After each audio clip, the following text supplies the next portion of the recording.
الحمد للہ رب العالمین والصلاة والسلام علی سید المرسلین نبینا محمد وعلی آلہ وصحبہ ومن تبعہم اجمعین.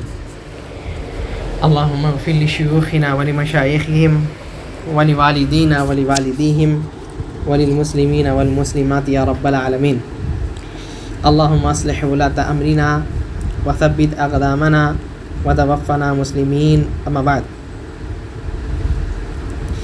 تو یہ کتاب ابن تیمیہ رحمہ اللہ کی کتاب ہے جس کا نام رفع الملام عن ائمۃ الاعلام ہے. اس کا مطلب یہ ہے کہ ائمہ کرام جو ہے، خصوصاً 4 ائمہ جن پر امت اتفاق رکھتی ہے، ٹھیک ہے، ان پر سے ملامت کو ہٹانا. کیا ملامت ہے یہ کتاب میں ذکر کریں گے. یہ ابن تیمیہ رحمہ اللہ کی ایک بہت اچھی کتاب ہے. ابن تیمیہ رحمہ اللہ خاص کر کے لکھنے کے بارے میں جانا جاتے ہیں کہ بہت اچھی کتاب لکھتے ہیں. یہ انہی کی ایک کتاب ہے. تو ابن تیمیہ، اب پوری کتاب تو ہم نہیں یہ کر سکتے، لیکن کچھ چیزیں جو اہم ہیں اور بہت اچھی چیز جو خاص کر کے آج ہم لوگوں کے لیے جاننا بہت ضروری ہو چکی ہے، تو اسی کو ذکر کریں گے. سب سے پہلے ابن تیمیہ رحمہ اللہ کتاب شروع کرتے ہوئے کہتے ہیں: الحمدللہ علی آلہ واشہد ان لا الہ الا اللہ وحدہ لا شریک لہ فی ارضہ ولا فی سمائہ. توحید کا سب سے پہلا یہ اللہ تعالیٰ کی حمد بیان کرتے ہیں. کہتے ہیں کہ میں اس رب کی گواہی دیتا ہوں جس کے علاوہ کوئی معبود نہیں ہے، کوئی الہ نہیں ہے، نہ ہی کوئی زمین میں اس کے علاوہ معبود ہے، نہ ہی کوئی آسمان میں اس کے علاوہ معبود ہے. توحید سکھا رہے پہلے، ٹھیک ہے. واشہد ان محمدًا عبدہ ورسولہ وخاتم انبیائہ. کہتے ہیں اس کے بعد توحید اب اپنا لیے، اب رسالت کا واری آ گیا. رسالت میں کیا ہے؟ نبی صلی اللہ علیہ وسلم محمد جو ہے، ٹھیک ہے، سب سے پہلی چیز اللہ کے بندے ہیں، ٹھیک ہے. اس کے بعد اللہ کے رسول ہے، ٹھیک ہے. وخاتم انبیائہ، اور رسول تو رسول، سب سے آخری نبی بھی ہے. سب سے آخری یعنی پورا عقیدہ ایک ہی جملے میں بیان کر دی. سب سے پہلی بات عبد ہیں، بندے ہیں، ٹھیک ہے. دوسری بات کیا ہے کہ رسول ہے اللہ کے. تیسری بات کیا وہ کہتے ہیں؟ خاتم انبیاء ہے، یعنی ان کے بعد اور کوئی نبی آنے والے نہیں ہیں. ان کے بعد کوئی نبی اور جب نبی نہیں آ سکتے تو رسول تو اس سے بڑی چیز ہے، وہ بھی نہیں آ سکتا. تو وہی بات کہہ دیے، یعنی 2 ہی سطر میں پورا عقیدہ بیان کر دیے. پھر کہتے ہیں صلی اللہ علیہ وعلی آلہ وصحبہ صلاۃ دائمۃ الی یوم لقائہ وسلم تسلیما. اس کے بعد نبی صلی اللہ علیہ وسلم پر درود بھیجتے ہیں کہ اللہ تعالیٰ نبی صلی اللہ علیہ وسلم پر صلاۃ و سلام بھیجے جب تک اس دنیا قائم ہے، جب تک اللہ تعالیٰ سے ہم لوگ ملنے جائیں، ٹھیک ہے. وبعد، اب اس کے بعد کتاب شروع کرتے کہتے ہیں فیجب علی المسلمین بعد موالاۃ اللہ ورسولہ موالاۃ المؤمنین. کہتے ہیں کہ مسلمانوں کے اوپر یہ چیز واجب ہے کہ مسلمان اللہ سے محبت کریں، اللہ سے محبت کرے اور اللہ کے لیے محبت کرے، ٹھیک ہے. اللہ سے محبت کرے، اس کے رسول سے محبت کرے اور مومنوں سے محبت کرے، ٹھیک ہے. اگر اللہ تعالیٰ سے کوئی محبت نہیں کرتا، اللہ تعالیٰ سے کوئی محبت نہیں کرتا تو کیا ہے؟ وہ اس کے اندر ایمان نہیں آیا. اللہ تعالیٰ کہتے ہیں والذین کفروا ومن الناس، اللہ تعالیٰ کہتے ہیں ومن الناس من یتخذ من دون اللہ اندادا، کہ بہت سارے لوگ ایسے ہیں جو اللہ کے خلاف اللہ کے علاوہ بہت سارے معبود بناتے ہیں. یحبونہم کحب اللہ، وہ لوگ کیا کرتے ہیں؟ اللہ تعالیٰ سے جیسے ان کو محبت ہے اور دوسروں سے بھی ویسے ہی محبت ہے. یعنی جو دادا بنا کر کے رکھے ہیں، جس کو بابا بنا کر کے رکھتے ہیں، جس کو اور جو معبود بنا کر کے رکھے ہوئے ہیں، اللہ تعالیٰ سے بھی وہاں سے محبت ہے اور اس بندے سے وہ جو معبود ہے اس سے بھی وہی محبت ہے، ٹھیک ہے. لیکن اللہ تعالیٰ کہتے ہیں یہ کامیاب نہیں ہے. اصل کامیاب کیا ہے؟ والذین آمنوا اشد حبا للہ. جو ایمان والے جو ہوتے ہیں، ٹھیک ہے، وہ لوگ سب سے زیادہ محبت کرنے والے اللہ تعالیٰ سے ہوتے ہیں، ٹھیک ہے.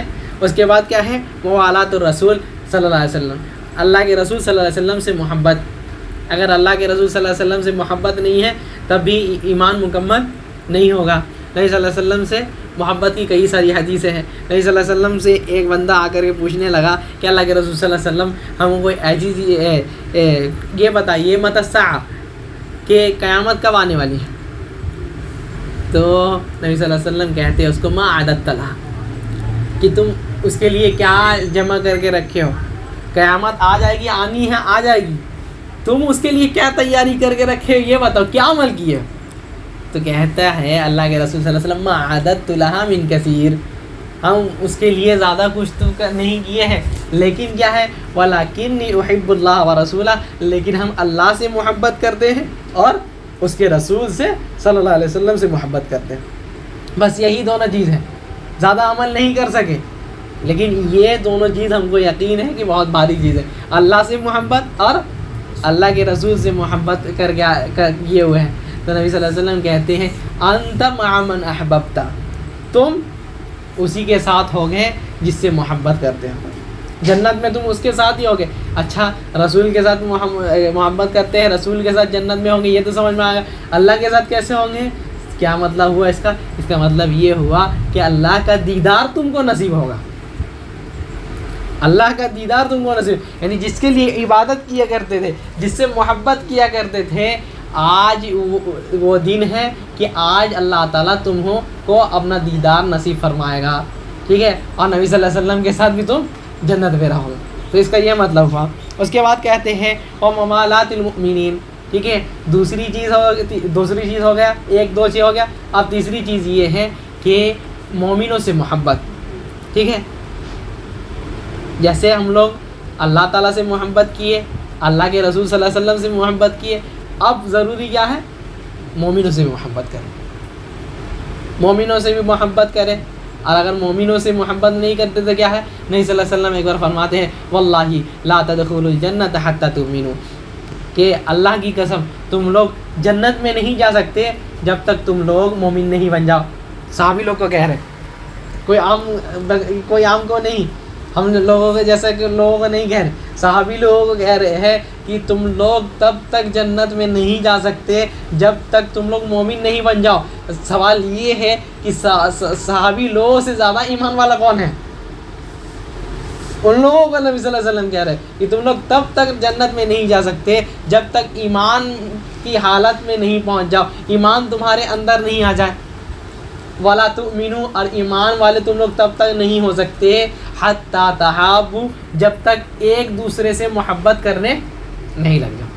اور اگر ایک دوسرے سے محبت نہیں ہے، مومنوں سے محبت نہیں ہے، مطلب ایمان نہیں آیا ابھی تک، مکمل ایمان نہیں آیا. جب مکمل ایمان نہیں آیا تو جنت میں بھی جا کس کو کہہ رہے ہیں؟ صحابی لوگوں کو، جو اپنے لیے، ٹھیک ہے، ایک دوسرے کے لیے جان چھڑکنے کے لیے تیار تھے، ان لوگوں کو کہہ رہے ہیں. تو کیا سمجھ میں آیا کہ ہم لوگوں کو کتنا زیادہ ہونا چاہیے، کتنا ہم لوگوں کو مومنوں سے محبت ہونی چاہیے. اچھا کہتے ہیں اس کے بعد خصوصاً العلماء. اچھا مومن تو ہے، مومنوں سے محبت کرنا ہے، لیکن خصوصاً کس سے محبت کرنا ہے؟ علماء سے، ٹھیک ہے. کیونکہ ایک مومن، جیسے سمجھ لیجئے ایک مومن ہے گناہ کرتا ہے، ایک مومن ہے، ٹھیک ہے، کبھی کوئی گناہ کا کام کر دیا، کبھی سگریٹ پی لیا، کبھی ترنگا کھا لیا، ٹھیک ہے، پان چباتا ہے، یہ سب کرتا ہے، لیکن کیا ہے؟ مومن ہے وہ. لیکن ایک ہے جو اللہ تعالیٰ نے اس کو بہت زیادہ اونچا مقام دیا ہے، اللہ تعالیٰ نے اس کو علم سے نوازا، تو اس سے محبت کرنا اور زیادہ ضروری ہے اور زیادہ افضل ہے اس بنسبت اس کے جو مومن تو ہے لیکن گناہ کرتا ہے. اللہ تعالیٰ فرماتے یرفع اللہ الذین آمنوا منکم والذین اوتوا العلم درجات، ٹھیک ہے. اللہ تعالیٰ نے تم جو لوگ ایمان لائے ہیں ان کا تو درجہ بلند کیا، لیکن عالم جو ہے اس کا کئی زیادہ درجہ بلند کر دیا. تو اس سے محبت کرنا اور زیادہ ضروری ہو جاتا ہے، ٹھیک ہے.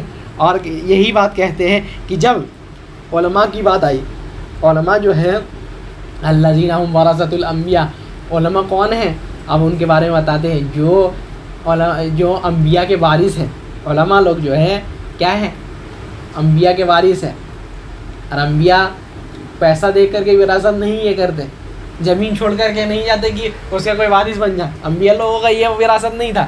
انبیاء کا جو انبیاء مر گئے، ٹھیک ہے، ان کے خاندان کو کچھ ملنے والا نہیں ہے ان کے حصے سے۔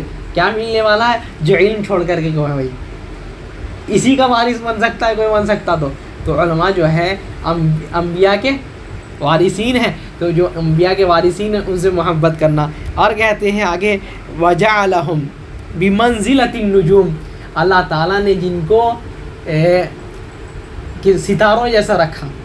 علماء کیسے ہیں؟ ستاروں جیسے۔ ستاروں کا کتنا کام ہے؟ ستاروں کا اللہ تعالیٰ 3 کام بیان کرتے قرآن میں، ٹھیک ہے؟ کیا ہے؟ زینت اللہ، پہلی چیز زینت، ٹھیک ہے، خوبصورتی، چمکنا دمکنا ہم کہہ لیں۔ اور کیا ہے؟ رجوما للشیاطین، کیا ہے؟ شیطان کو مارنے کے لیے۔ اور کیا ہے؟ لیہدی بہ من الظلمات، کیا کہہ رہے؟ کوئی آدمی اگر بھٹک گیا ہے تو اس کے راستہ دیکھ جائے کہ ہاں یہاں جانا ہے، ٹھیک ہے؟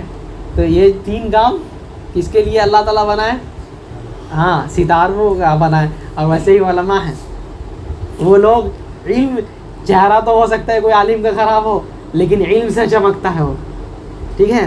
اور کیا ہے؟ شیطان کو جتنا تکلیف ایک عالم سے اور کسی سے تکلیف، جیسے اللہ تعالیٰ جیسے ایک شیطان کو جتنا تکلیف، بہت اچھی بات ہے کہ جتنا تکلیف ایک شیطان کو تارا پھینک کر مارنے سے نہیں ہوتا، اتنا تکلیف ایک عالم کا کوئی حدیث بیان کرنا، کسی کو ہدایت دینا سے تکلیف ہوتا۔ کیوں؟ اگر کسی کو مار دیا جائے بدن کا نقصان ہوگا، لیکن عقیدہ بگاڑ دیا جائے تو دین کا نقصان۔ اب یہاں آخرت میں بھی نقصان، دنیا میں بھی نقصان اور آخرت کا بھی نقصان۔ تو اللہ تعالیٰ عالموں کو کیسے مانا ہے؟ شیطان کو مارنے کے لیے، یعنی شیطان کو بھگانے کے لیے، شیطان ان سے بھاگے گا۔ اور کیا ہے؟ لوگوں کو راستہ دکھلانے کے لیے، یہ عالم لوگوں کے کام ہے، ٹھیک ہے؟ اور آگے فرماتے پھر یہتدی بہا فی ظلمات البر والبحر وقد اجمع المسلمون علی ہدایتہم ودرایتہم، اور مسلمان کا اس پر اتفاق ہے، مسلمانوں کا اس پر اتفاق ہے کہ یہ لوگ ہدایت دیتے ہیں اور لوگوں کو سیکھتے سکھلاتے ہیں، ٹھیک ہے؟ اس کے بعد پھر کہتے ہیں کہ امت، ٹھیک ہے، کئی سارے علماء پر اتفاق کی ہے کہ نہیں، یہ جو ہے پورے امت کے ائمہ ہیں، یہ لوگ انہی میں سے 4 اس میں اتفاق رکھتے ہیں۔ آج ہم لوگ بھی جانتے ہیں 4 ائمہ کے بارے میں، ٹھیک ہے؟ ہم زیادہ اس میں نہیں جاتے۔ اب یہاں کہتے ہیں لیکن بہت سارے ان لوگوں پر اختلاف ہوا، بہت ساری چیزوں میں وہ لوگ اختلاف ہوا، ٹھیک ہے؟ لیکن ہم لوگ کیا دیکھتے ہیں؟ آج ائمہ ہیں وہ لوگ، لیکن کیا ہے؟ بہت ساری ہم لوگ دیکھتے ہیں، بہت سارا ان کا قول ہے جو نبی صلی اللہ علیہ وسلم کے حدیث کے خلاف نظر آتا ہے، بہت سارا ان کے قول ہیں جو نبی صلی اللہ علیہ وسلم کے مطابق نہیں ہے۔ تو کیا کہہ رہے ہیں؟ اب ان کا بنیادی 3 وجہ بیان کرتے ہیں شیخ الاسلام ابن تیمیہ، کہتے ہیں اس کی 3 وجہیں ہیں، ٹھیک ہے؟ اور یہی 3 وجہیں کئی وجہ میں یہ تقسیم ہو جاتی ہے، ٹھیک ہے؟ تو ہم اسی وجہ میں چلتے ہیں۔ کہتے ہیں السبب الاول، سب سے پہلی وجہ کیا ہے؟ کہتے ہیں ان یکون الحدیث قد بلغہ ومن لم یبلغ الحدیث لم یکلفہ، کہتے ہیں سب سے پہلی وجہ ایک امام کے نبی صلی اللہ علیہ وسلم کے حدیث کے خلاف فتویٰ دینے کا یہ ہے کہ ان کے پاس حدیث نہیں پہنچی ہوگی۔ آج جس کے پاس حدیث نہیں پہنچی ہے تو وہ اس کا مکلف ہے، اللہ تعالیٰ اس کے بارے میں پوچھے گا کہ تم اس پر فتویٰ کیوں نہیں دیے؟ پوچھے گا؟ نہیں پوچھے گا۔ اس کے بعد ٹھیک ہے، شیخ الاسلام ابن تیمیہ مثال دیتے ہیں بہت ساری حدیثوں سے، اور کہتے بھی ہیں وَإِنَّ الْإِحَاطَةَ بِحَدِيثِ رسول اللہ صلی اللہ علیہ وسلم لم تکن لأحد من الامتی، اللہ کے رسول صلی اللہ علیہ وسلم کے سارے حدیث کا احاطہ کر لینا، سارے حدیثوں کو جان لینا، سارے حدیثوں کا علم حاصل کر لینا کسی کے لیے ممکن نہیں ہے۔ اللہ تعالیٰ نے کسی کے لیے نہیں رکھا، کسی کو معصوم نہیں، کسی کو سارا علم لے لا کر کے نہیں دیا، ٹھیک ہے۔ اس کے بعد کہتے ہیں اچھا آپ جانتے ہیں ابو بکر عمر کو، کون ہے ابو بکر عمر؟ ہاں، اور سب سے افضل صحابی جو لوگ، سب سے دونوں افضل صحابی کہتے ہیں، شیخ الاسلام ابن تیمیہ نقل کرتے ہیں کہ نبی صلی اللہ علیہ وسلم اکثر یہ کہا کرتے تھے کہ دخلت انا و عمر، میں ابو بکر اور عمر داخل ہوئے، یعنی یہاں داخل ہوئے، وہاں سے نکلے ہم اور ابو بکر، ٹھیک ہے، ابو بکر عمر۔ ایسے ہی کئی بار نبی صلی اللہ علیہ وسلم سے یہ وارد آتا ہے، ایسا ملتا رہتا ہے کہ نبی صلی اللہ علیہ وسلم یہاں گئے تو ان کے ساتھ کون تھا؟ ابو بکر عمر، وہاں گئے تو کون تھا؟ ابو بکر عمر، یہ فیصلہ دے رہے تھے، کون تھا؟ ابو بکر عمر۔ یہ لوگ اتنے بڑے، یہ ہے نا اتنے بڑے عالم جس کا مقام کا یہ نہیں کہہ سکتے، نبی صلی اللہ علیہ وسلم نے کئی فضائل بتائے ان کے بارے میں، لیکن بہت سارے مسئلے میں یہ لوگ بھی ان کے پاس بھی علم نہیں تھا۔ اس کے بعد ایک یہ نقل کرتے ہیں، وہ ہے یہ کہ ابو بکر رضی اللہ عنہ کے زمانے میں، ابو بکر رضی اللہ عنہ ہمیشہ نبی صلی اللہ علیہ وسلم کے ساتھ رہتے تھے، ٹھیک ہے۔ ابو بکر رضی اللہ عنہ سے ایک عورت آتی ہے پوچھنے کے لیے کہ ہم کو وراثت کا یہ پوچھنا ہے کہ دادی کا کوئی یہ ہے یا نہیں، یعنی کسی کی کوئی دادی ہے، اس کو وراثت کا حق ملے گا یا نہیں؟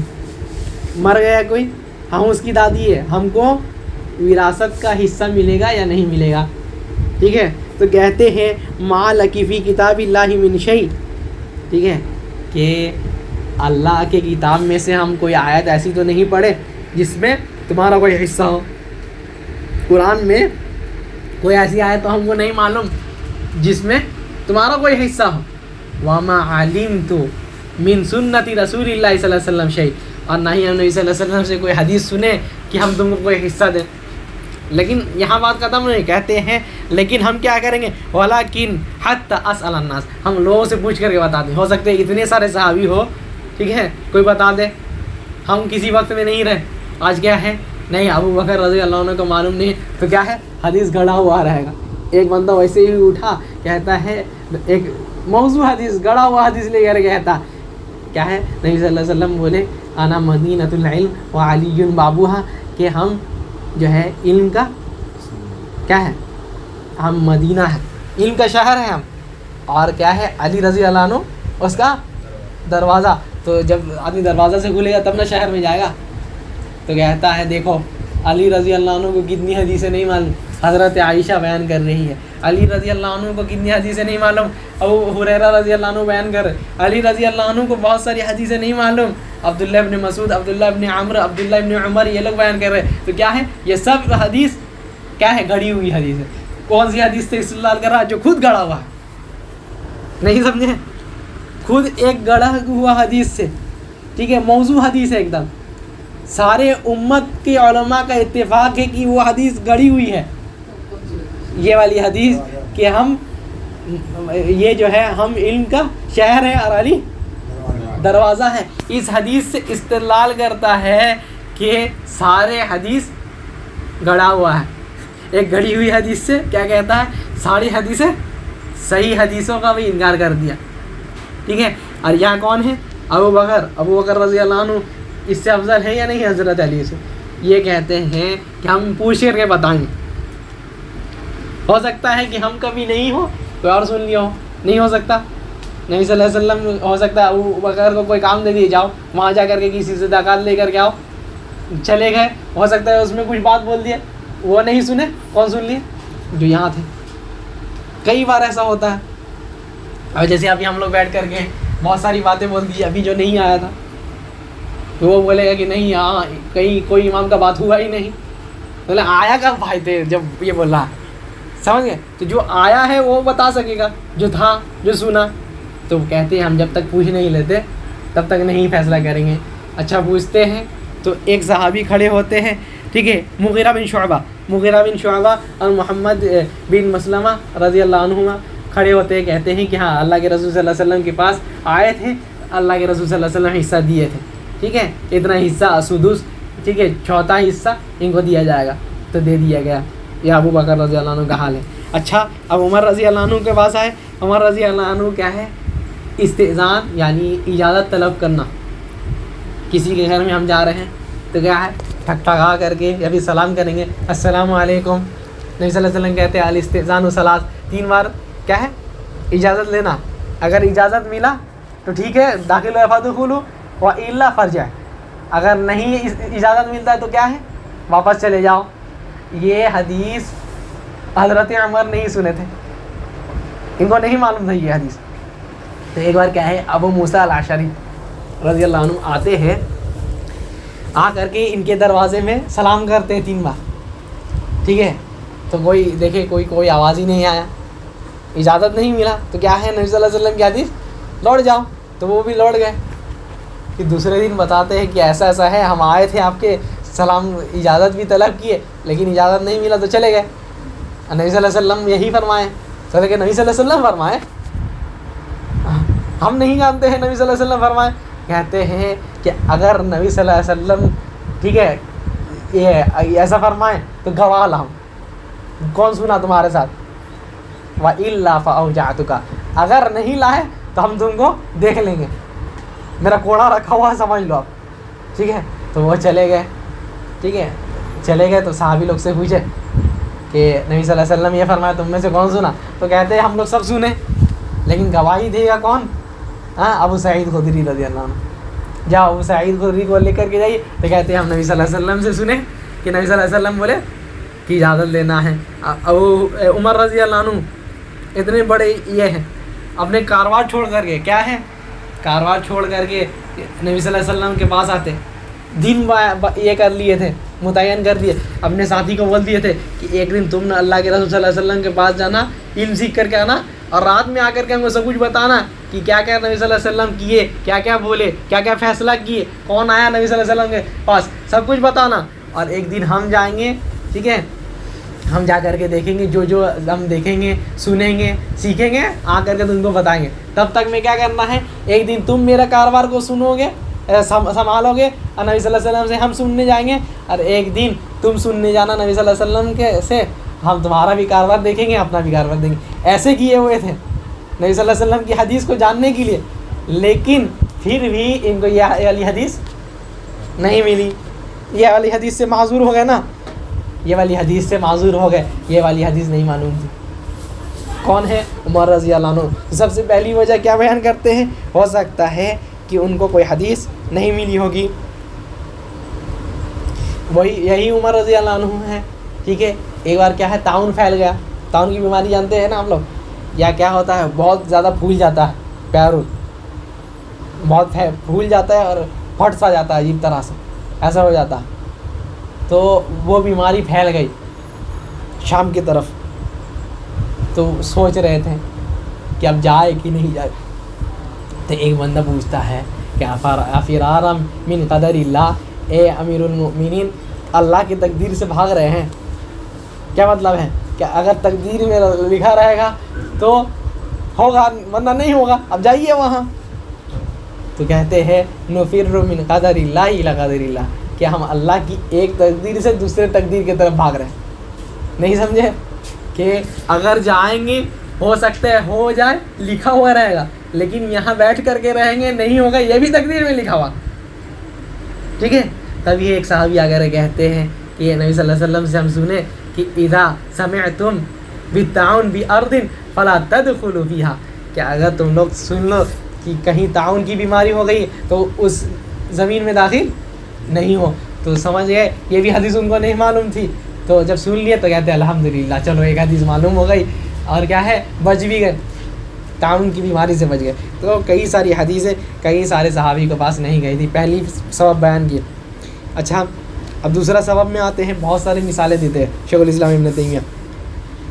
دوسرا مثال یہ ہے، کہتے ہیں اے یکون الحدیث قد بلغہ لیکن لم یثبت عندہ، دوسرا سبب یہ ہے کوئی امام اگر کوئی حدیث کو رد کر دے، کوئی حدیث کو نہیں مانے، تو اس کا دوسرا سبب یہ ہے کہ ہو سکتا ہے کہ لم یثبت عندہ، کہ ان کے پاس جو ہے کسی صحیح سند سے نہیں گئی، کسی صحیح سند سے نہیں گئی، یعنی حدیث پہنچی لیکن سب کے سب دیکھتے ہیں کہ چور ڈاکو ہیں، سب کے سب حرامی لوگ ہیں، اس کا بات کیسے مان لے بھائی؟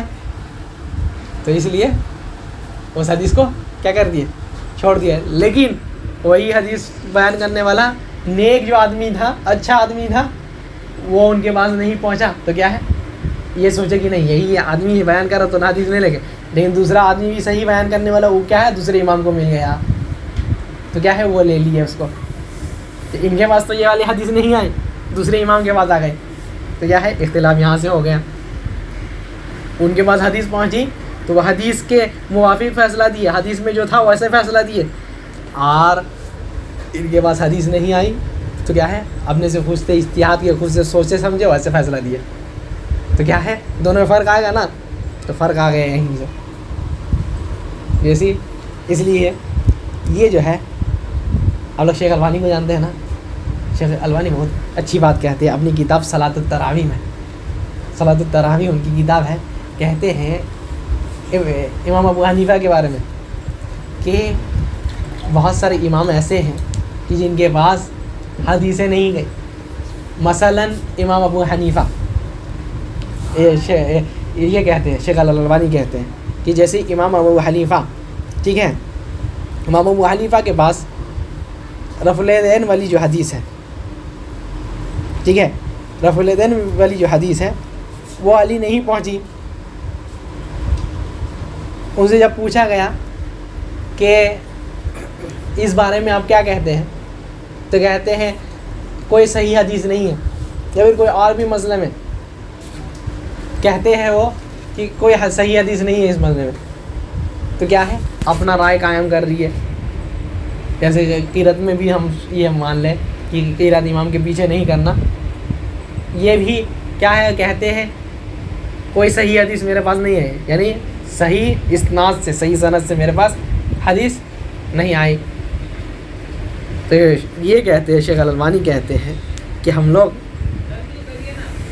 یہ بہت بڑی دلیل ہے ہم لوگوں کے لیے، فہذا اکبر دلیل علی ان الخلاف فی هذه المسئلہ لیس سببہ عدم وجودہ، کہتے ہیں کہ اس میں کوئی دو رائے نہیں ہے کہ امام ابو حنیفہ کے پاس یہ حدیث پہنچی، امام ابو حنیفہ کے پاس یہ حدیث پہنچی، یقیناً پہنچی ان کے پاس، لیکن اصل بات کیا ہے، بل السبب هو عدم وصولہ الی الامام من طریق صحیح، کہتے ہیں لیکن اصل وجہ جو اس حدیث کو رد کرنے کی بنی وہ کیا بنی کہ صحیح سند سے، یعنی آیا بھی آدمی حدیث لے کر کے تو کوئی جھوٹا آدمی، اور امام ابو حنیفہ کے بارے میں خاص کر کے آتا ہے، امام ابو حنیفہ کے بارے میں خاص کر کے آتا ہے کہ امام ابو حنیفہ جو تھے وہ حدیث اس وجہ سے چھوڑ دیے۔ کوئی پوچھا کیوں حدیث کو چھوڑ دیے، کہتے ہیں اتنے جو جھوٹے لوگ ہیں ان سے ہم حدیث لیں، اس سے اچھا تو کیا ہے ہم خود ہی سے اپنا اجتہاد کر لیں قرآن کی آیت سے۔ اتنے سارے جھوٹے لوگ، اور کوفہ جھوٹوں سے بھرا ہوا تھا اس وقت جو تھا، تو کہتے ہیں کہ اتنے جھوٹے لوگوں سے حدیث میں کیا فائدہ، کیا معلوم ہے کہ کتنا جھوٹ بولے گا وہ، کیا معلوم ہے کہ کتنا جھوٹ بولے گا وہ نبی صلی اللہ علیہ وسلم کی حدیث میں، تو اس وجہ سے حدیث نہیں لیتے۔ تو ان کے پاس تو صحیح ہے اس طریق سے نہیں پہنچی، لیکن دوسرے کے پاس پہنچ گئی، تو یہ دوسرا سبب ہے ایک امام کے نبی صلی اللہ علیہ وسلم کے حدیث کے خلاف فیصلہ کرنے کا، ٹھیک ہے، فتویٰ دینے کا۔ اس کے بعد تیسری وجہ بیان کرتے ہیں کہ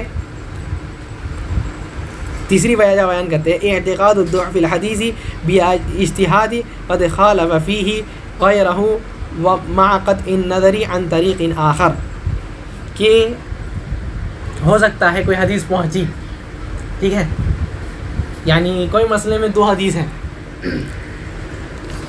ایک جو حدیث ہے وہ کسی اور سند سے ہے، دوسری جو حدیث ہے وہ کسی اور سند سے ہے، تو اس امام کو کیا لگا کہ یہ جو حدیث ہے لگتا یہ ہے کہ ادھر اس میں جو ہے اس کے راوی کو وہم ہو گیا، ٹھیک ہے، اس کے راوی کو وہم ہو گیا، بھول چوک ہو گیا، اس وجہ سے یہ ہے، ورنہ کہنے کا مراد بھی اس کا بھی یہی ہے، سمجھ گئے نہیں سمجھے؟ جیسے ہم کہیں نبی صلی اللہ علیہ وسلم کہے کہ سم اللہ، جب کھاؤ تو کیا ہے بسم اللہ پڑھو، لیکن ایک بندہ کہہ رہا کہ اللہ کا نام نہیں لو، یعنی بسم اللہ نہیں پڑھو، ایک کیا کہہ رہا دونوں سند سے ہیں. تو امام کا یہ کہنا، وہ کیا سوچے کہ وہ دونوں کے خلاف نظر آ رہا ہے، تو لگتا یہ ہے کہ راوی سے وہم ہو چکا تھا، تو وہ سوچتے ہیں یہ بسم اللہ پڑھنے والی حدیث جو ہے وہ والی ضعیف ہے یہ، تو ایسا ہو گیا. یا پھر کبھی ایسا بھی ہو جاتا ہے کہ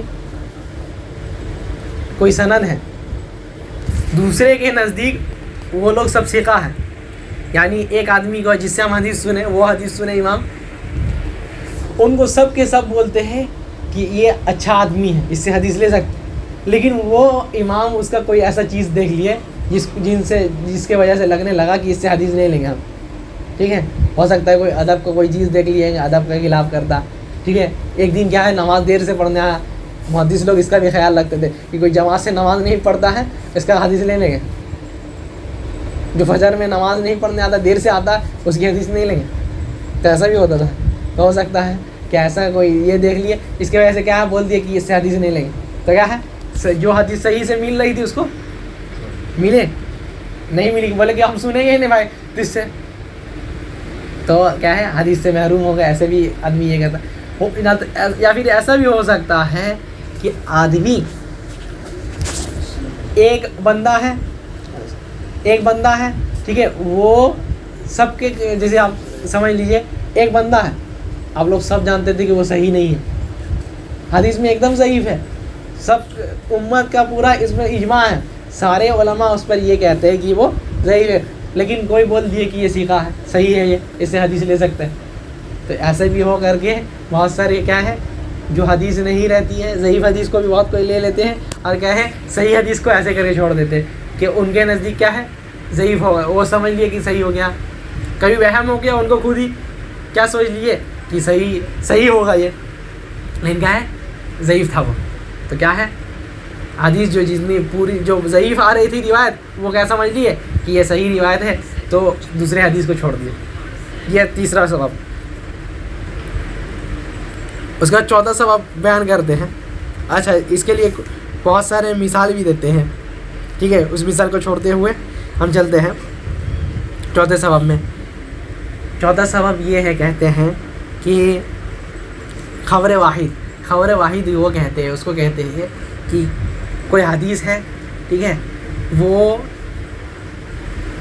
ہر طبقے میں یعنی آپ یہ کہتے ہیں کہ صحابی ایک طبقہ ہے، ان کے جو شاگرد ہیں دوسرا طبقہ، ٹھیک ہے، ان سے جو کم تھوڑا روایت سنے وہ اور ایک طبقہ. تو ہر ایک طبقے میں ایک راوی ہونا، یا پھر 2 راوی ہونا، یا پھر 3 راوی ہونا، اس کو خبر واحد کہتے ہیں. ٹھیک ہے، اگر خبر واحد، بہت کسی کا یہ ماننا تھا کہ خبر واحد یعنی ہر طبقے میں ایک آدمی ہے، تو اگر کوئی ایک آدمی بھی ضعیف ہوا تو اس کی روایت لی جائے گی؟ نہیں لی جائے گی. اگر 2 آدمی ہے تو دیکھیں گے، 3 آدمی ہے تو ہو سکتا ہے کسی کے پاس ایک طریق پہنچی خبر واحد کا، اور وہ شرط کیا لگایا میرے، یعنی اس کے شرط کے، جیسے امام بخاری کی کتاب لکھے صحیح لکھے نا، تو ایک روایت جو ہے وہ لائے تو ان کے شرط کے مطابق تھی تبھی لائے وہ، ورنہ بہت ساری اس کے علاوہ بھی صحیح حدیث تھی نا، لیکن بہت چیز کو اس وجہ سے چھوڑے کیونکہ کتاب لمبی ہو جائے گی، اور بہت حدیث کو اس وجہ سے چھوڑے کیونکہ ان کے شرط میں صحیح تو تھی لیکن ان کے شرط میں نہیں تھی. تو بہت سارے امام لوگ اسی وجہ سے حدیث کو چھوڑ دیتے تھے کہ میرے شرط میں نہیں ہے. خود امام بخاری کے بارے میں آتا ہے کہ ایک بندے سے 200-300 حدیث سنے. کتنے حدیث ہیں؟ 200-300 حدیث سنے، لیکن جب پوچھے کتنی حدیثیں آپ اپنے کتاب میں لکھے تو کہتے ہیں 2 حدیث. بندہ بھڑک گیا، اتنا حدیث سنا ہے بس 2 ہی حدیث لکھے، لیکن ہاں 2 ہی حدیث میرے شرط کے مطابق ہے. شرط کے مطابق وہ خود اپنے سے فلٹر کر کے رکھے تھے کہ نہیں یہ جو ہم سب سے اعلیٰ سند ہے وہی ہم اپنے کتاب میں نقل کریں گے. تو ایسا بھی ہوتا ہے. ٹھیک ہے، یہ چوتھی یہ جو سبب. اچھا، 5واں سبب بیان کرتے ہیں. ہو سکتا ہے کوئی امام کے پاس حدیث پہنچ گئی، ان کو یاد بھی ہے لیکن پھر بعد میں بھول گئے. ایسا بھی ہو سکتا ہے. انسان ہے یا پھر یاد ہے، ٹھیک ہے، جیسے ہم لوگ قرآن پڑھتے ہیں، ٹھیک ہے، قرآن ہی پڑھتا ہے ہمیشہ، اتنا قرآن میں کی آیت پڑھتا. کبھی ہو سکتا ہے کوئی آیت بھول گیا، اس کو دماغ میں نہیں آیا، کچھ اور فتویٰ دے دیا. ایسا ہوتا ہے نا. تو ایسے ہی جیسے کہ حضرت عمر سے مشہور ہے، حضرت عمر سے پوچھا گیا کہ ایک آدمی سفر میں ہے، فلا یجید الماء، اور پانی نہیں پاتا ہے، جنوبی ہو گیا، جنابت کے حالات میں ہو گیا، پانی نہیں پاتا ہے، تو وہ کیا کرے؟ تو کہتے ہیں کہ جب تک پانی نہیں پائے تب تک نماز نہ پڑھے۔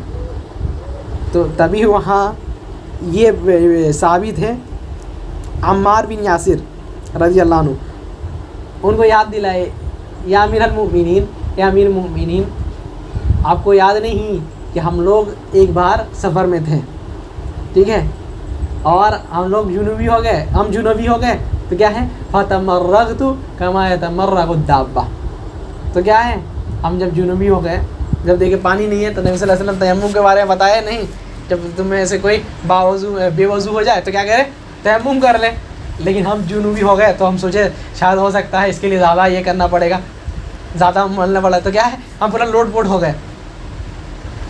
پھر نبی صلی اللہ علیہ وسلم سے پوچھے، نبی صلی اللہ علیہ وسلم نے نہیں، تیمم جیسے کرتے ہو ویسے ہی کافی ہے تمہارے لیے، ٹھیک ہے، یہ ہاتھ مار کر کے اس کے بعد یہ کر کے ہاتھ میں یہ کر لینا، ہاتھ مل لینا، اور ایسے چہرہ گھس لینا، تیمم ہو گیا، ویسے ہی پاک ہو جاؤ گے، اور جیسے ہی پانی ملے گا پاک ہو کر کے پھر تب سے نماز پڑھنا۔ یہ نبی صلی اللہ علیہ وسلم کا فیصلہ تھا، ٹھیک ہے، یہ حضرت عمر کے ساتھ بھی ہوا تھا، اور عمار بھی یاسر ساتھ میں تھے دونوں۔ یاد دلائے، یاد نہیں آیا ان کو، بولے نہیں ایسا تو کبھی نہیں ہوا۔ حضرت عمر بول رہے ہیں کہ ایسا تو کبھی نہیں ہوا، ہمیں تو یاد ہی نہیں ہے ایسا، ٹھیک ہے، تو بولتے اچھا ٹھیک ہے، تب ہم حدیث کسی کو سنائیں گے نہیں، مطلب یہ جو بات ہوا، یہ جو واقعہ ہوا، ٹھیک ہے، ہم کبھی سنائیں گے نہیں کسی کو، تو وہ کہتے ہیں نہیں تم سنایا کرو حدیث، ٹھیک ہے، یعنی حدیث کا حفاظت کرنے کا کتنا بڑا یہ ہے کہ نہیں تم سنایا کرو تاکہ نبی صلی اللہ علیہ وسلم کی حدیث محفوظ رہے، ہو سکتا ہے ہم بھول گئے ہوں۔ تو کبھی کبھی ایسا ہوتا ہے کہ آدمی کوئی چیز خود لکھے، جیسے امام مسلم کے بارے میں آتا ہے، امام مسلم ایک مجلس میں ایک حدیث بیان کیے، بہت مہینے بعد ایک آدمی ملا، بولے کہ ہم کو وہی حدیث سننا ہے، اسی سند سے سننا، اور وہ آپ کی کتاب میں لکھا ہوا، بولے کہ ہم کو تو یاد نہیں آ رہا ہے، بعد میں بتائیں گے، بولے نہیں ہم کو کل ہی چاہیے، ہم کو کل ہی چاہیے۔ تو کیا ہے، امام مسلم آپ اپنا کتاب کھولتے ہیں، اب کتاب کھول کر کے ایک پیج پلٹتے ہیں، پڑھتے ہیں اور کھجور کھاتے ہیں، ایک پیج پلٹتے ہیں اور پڑھتے ہیں، کھجور کھاتے ہیں، دیکھتے ہیں وہ حدیث مل جائے، کیا ہے، جب تک میں ڈھونڈتے جب آخری کھجور کھاتے ہیں ختم ہو گیا، بہت درجن، 1 درجن 2 درجن کھجور لائے تھے، ختم ہو گیا، تو کیا ہے، حدیث مل گئی، آپ دیکھتے ہیں کہ کتنا کلو کھجور کھا لیے، یہی ان کا موت کا سبب بن گیا، اتنا کھجور کھا لیے، بلڈ پریشر بہت ہائی ہو گیا، حدیث مل گئی، نشان لگا کر کے رکھ دیے کہ اس کو دکھائیں گے، بس اسی میں ان کا انتقال ہو گیا۔ لیکن حدیث ڈھونڈ کر کے نکالے، یاد نہیں تھا ان کو کہ ہاں یہ حدیث سنائے تھے، لیکن جب ڈھونڈے تو مل گیا۔ تو بہت سارا ہوتا ہے کہ بہت سارے امام کے پاس بھی ایسا ہوتا ہے کہ ایک عالم تھے، ہم کو یاد آتا میرے سامنے جو ہوا، ان سے کوئی پوچھنے کے لیے آیا کہ کوئی مطلقہ، یعنی جس کا طلاق دے دیا گیا، شوہر اس کو طلاق دے دیا، اس کی عدت کتنی ہے؟ تو وہ بولے غلطی سے، قرآن کی آیت پڑھیں، لیکن غلطی سے کیا بولے، 4 مہینے اور 10 دن، جبکہ یہ عدت جو ہے بیوہ کی ہے۔ تو ان کو کوئی بولا بھی کہ ثلاثۃ قروء، ٹھیک ہے، یعنی اشارے کے طور پر، تو بولے ہاں کیا ہے، 3 حیض گزارنا ہے، 3 پاکی کے لیے یہ ہے اس کا، اگر 3 پاکی گزر جائے گی، کسی کو طلاق دیا ہے تو طلاق ہو جائے گی، ایسے یہ اس کی عدت ہے، 3 پاکی گزر گئی، اب وہ دوسرا نکاح کر سکتی ہے۔ تو ایسا ہوتا ہے کہ آدمی کو کبھی کچھ یاد نہیں رہتا۔ ایک آدمی سے پوچھا گیا کہ کوئی اگر قسم توڑ دے تو کتنا کو کھانا کھلانا ہے، تو وہ بول دیا 60، یہ سب میرے سامنے ہوا، کیا بول دیا 60، جبکہ کتنا ہے 10 مسکین کو کھانا کھلانا۔ تو غلطی ہو سکتا ہے، آدمی کو کچھ بھول کرے کچھ اور بولتا ہے، کسی اور مسئلہ کو کسی اور جگہ بیان کر دیتا ہے، وہ سمجھتا ہے کہ یہ ہے، تو ایسا بھی ہوتا ہے، ٹھیک ہے۔ اور ائمہ بھی انسان تھے، جتنے امام گزرے ہیں، چاہے امام ابو حنیفہ ہو، یا امام مالک ہو، امام شافعی ہو، امام احمد بن حنبل ہو، کوئی بھی ہو۔ اچھا، اس کے بعد چھٹا سبب بیان کرتے ہیں کہ غریب حدیث، یعنی کوئی حدیث ہے اس میں لفظ کچھ اور ہے، یعنی ایسا لفظ ہے جس کا مطلب کچھ اور سمجھ لیے. جیسے نبی صلی اللہ علیہ وسلم کی ایک حدیث ہے، لا طلاق ولا عتاق الا ولا طلاق بالاغلاق، کہ اگر کوئی آدمی طلاق دیتا ہے، ٹھیک ہے، یا پھر اپنے کسی لونڈی کو یا پھر کسی غلام کو آزاد کرتا ہے، تو اغلاق سے یعنی اگر اس کو ناپسندیدہ ہے، دل نہیں ہے، مجبوراً کر رہا ہے، تو اس سے نہ ہی بیوی کو طلاق ہوگا اور نہ ہی غلام آزاد ہوگا. سمجھ گئے؟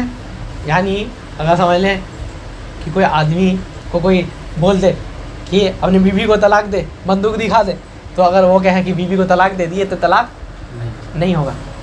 ویسے ہی اگر کوئی بولے کہ اس کو آزاد کر دے، اس کو دل نہیں ہے، ٹھیک ہے، جیسے آدمی مسلمان ہے، کوئی کافر پکڑ لیا، بولے کہ چل اب یہ شرکیانہ کا کلمہ بول، تو اگر کر دے تو کافر ہوتا نہیں ہوتا. ویسے ہی ایک آدمی کو نہ ہی اپنی بیوی کو طلاق ہوتا ہے اور نہ ہی غلام آزاد ہوتا ہے، ٹھیک ہے. تو اغلاق جو لفظ ہے، بہت سارے محدث اس کا مطلب یہ لیے کہ ہاں اس سے مطلب کیا ہے کہ کسی کو مجبور کیا جائے، لیکن کچھ محدث یہ لے لیے کہ اس کا مطلب یہ ہے کہ یعنی اگر کسی کو، یعنی اس سے مطلب یہ لیے کہ جب کسی کے پاس کوئی چارہ نہیں ہو تب اگر یہ کرے تو طلاق